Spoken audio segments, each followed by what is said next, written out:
ನಮಸ್ಕಾರ. ಪುಸ್ತಕದ ಮನೆಗೆ ಸ್ವಾಗತ. ಕರ್ನಾಟಕದ ಮೈಸೂರು ಅಂತ ಹೇಳಿದ ತಕ್ಷಣ ನಮಗೆಲ್ಲರಿಗೂ ಕೂಡ ಮುಖ್ಯವಾಗಿ ನೆನಪಾಗುವಂಥದ್ದು ಮೈಸೂರಿನ ಅರಮನೆ. ಅರಮನೆಯ ಕುರಿತಾಗಿ ಇವತ್ತು ನಿಮ್ಮೊಂದಿಗೆ ಮಾಹಿತಿಯನ್ನು ಹಂಚಿಕೊಳ್ಳುವಂತಹ ಒಂದು ಸಣ್ಣ ಪ್ರಯತ್ನವನ್ನು ಮಾಡ್ತಾ ಇದ್ದೇನೆ. ಮೈಸೂರಿನ ಅರಮನೆಯನ್ನು ಇವತ್ತು ಅಂಬಾವಿಲಾಸ ಅರಮನೆ ಅಂತ ಕೂಡ ಕರೆಯಲಾಗುತ್ತೆ.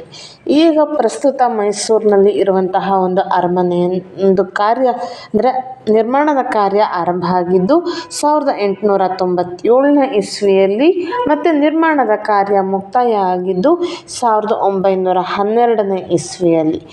ಈಗ ಅರಮನೆ ಇದೆಯಲ್ಲ, ಆ ಜಾಗದಲ್ಲಿ ಮೊದಲು ಒಂದು ಮರದ ಅರಮನೆ ಇತ್ತು. ಆ ಮರದ ಅರಮನೆಗೆ ಒಂದು ಬೆಂಕಿಯಲ್ಲಿ ಆಹುತಿಯಾಗುತ್ತೆ, ಬೆಂಕಿಯಲ್ಲಿ ಅದು ಸುಟ್ಟು ಹೋಗುತ್ತೆ ಅಂತ ಹೇಳಲಾಗತ್ತೆ. ಆ ಒಂದು ಮರದ ಅರಮನೆ ಬೆಂಕಿಯಲ್ಲಿ ಸುಟ್ಟು ಹೋದ ನಂತರದಲ್ಲಿ ಈಗ ಪ್ರಸ್ತುತ ಇರುವಂತಹ ಅರಮನೆಯನ್ನು ಕಟ್ಟಲಾಯಿತು ಅಂತ ಹೇಳಲಾಗತ್ತೆ. ಅದರ ಜೊತೆಯಲ್ಲಿ ಈ ಒಂದು ಮೈಸೂರಿನ ಅರಮನೆ ಇರುವಂಥದ್ದು ಅದು ಇಂಡೋ ಸಾರ್ಸಾನಿಕ್ ಶೈಲಿಯಲ್ಲಿ ಅದನ್ನು ನಿರ್ಮಾಣ ಮಾಡಲಾಗಿದೆ. ಮುಖ್ಯವಾಗಿ ನಾವು ನೋಡೋದಾದರೆ ಇಲ್ಲಿ ಹಿಂದೂ, ಮುಸ್ಲಿಂ ಮತ್ತು ಗಾಥಿಕ್ ಶೈಲಿಯ ಒಂದು ವಾಸ್ತುಶಿಲ್ಪವನ್ನು ಇಲ್ಲಿ ಕಾಣಬಹುದು. ಇದು 3 ಮಹಡಿಗಳು ಇರುವಂತಹ ಒಂದು ಅರಮನೆಯಾಗಿದೆ.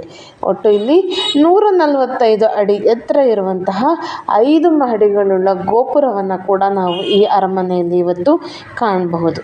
ಇದರ ಜೊತೆಯಲ್ಲಿ ಅರಮನೆಯ ಸುತ್ತಲೂ ಕೂಡ ಇವತ್ತು ನಾವು ತುಂಬ ಸುಂದರವಾಗಿರುವಂತಹ ಉದ್ಯಾನವನವನ್ನು ಕೂಡ ನಾವು ಕಾಣ್ಬೋದು.